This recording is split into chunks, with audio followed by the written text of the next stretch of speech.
दिल्ली का हम जिक्र कर भी रहे थे, एक उदाहरण बन गया। 83% से ज्यादा रिकवरी रेट हो गई है। कुल मामले 1,21,000 हैं, लेकिन चौंकाता क्या है कि अभी एक महीना पहले तक जो एक्टिव केसेस की संख्या, जो रिकवरी रेट की संख्या 37% तक थी, अब वो 83% के पार है। और अब जो नए केसेस आ रहे हैं वो कम है, रिकवर्ड पेशेंट्स जो हैं वो ज्यादा हैं। मौत की दर 2.95% है।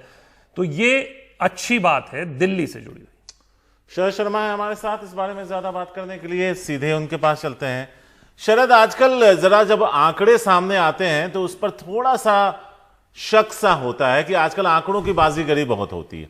मेरा बहुत छोटा सा सवाल है, नंबर्स बड़ी तेजी से कम हो रहे हैं, लोग रिकवर हो रहे हैं, क्या टेस्ट कम हो रहे हैं या मरीज कम हो रहे हैं?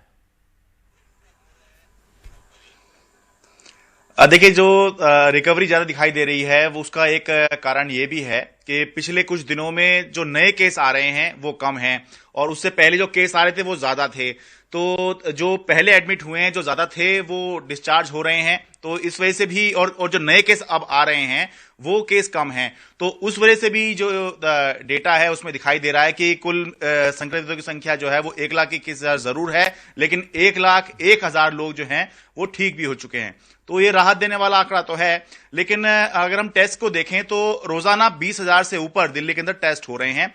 लेकिन एक थोड़ी चिंता की बात इसके अंदर यह है कि जो आरटीपीसीआर टेस्ट है उसकी संख्या लगभग 6,000 के आसपास जो है वो घूम रही है। यानी कि आप ये देखिए कि अगर 20-21 हजार टेस्ट हो रहे हैं तो उसमें से 6,000 के आसपास ही आरटीपीसीआर टेस्ट हैं।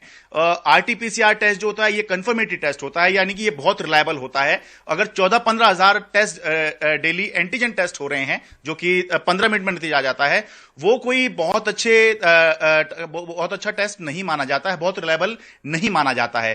तो इसीलिए ये भी बातें अब इस समय चल रही हैं कि जो आरटीपीसीआर टेस्ट है सरकार को इसकी संख्या बढ़ानी चाहिए, क्योंकि अगर ये संख्या जो है कम रहेगी, 5-6 हजार टेस्ट होंगे और 14-15 हजार दूसरे टेस्ट होंगे, तो कोई बहुत रिलायबल जो है इन टेस्ट को नहीं माना जा सकता, या इस पॉजिटिविटी रेट को जो है कोई भी सवाल कर सकता है। क्योंकि अगर कंफर्मेशन कम है और केवल आप ये मान के चलिए कि 20-30% के आसपास जो है आरटीपीसीआर टेस्ट का जो है वो कंफर्मेशन निकलता है। हालांकि उसके ये जिन लोगों पे होता है वो अलग तरह के लोग होते हैं, उनमें शक ज्यादा होता है संक्रमण का, और जो एंटीजन टेस्ट होता है वो कोई भी करा लेता है।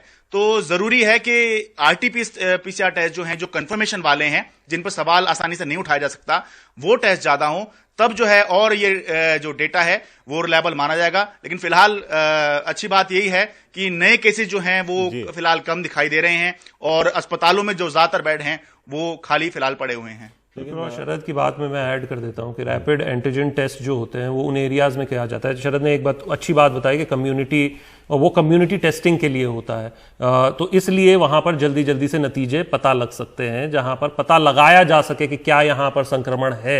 आरटीपीसीआर जब आपको श्योर शॉट पता करना हो जिसमें लक्षण है तो फिर उनका आरटीपीसीआर नंबर्स काफी तेजी से गिरे हैं। पहले बहुत ज्यादा नंबर आ रहे थे, तो कहीं ना कहीं सुधार तो बहुत तेजी से हुआ है दिल्ली में, उसके लिए क्रेडिट देना होगा। शुक्रिया शरद पूरी जानकारी के लिए।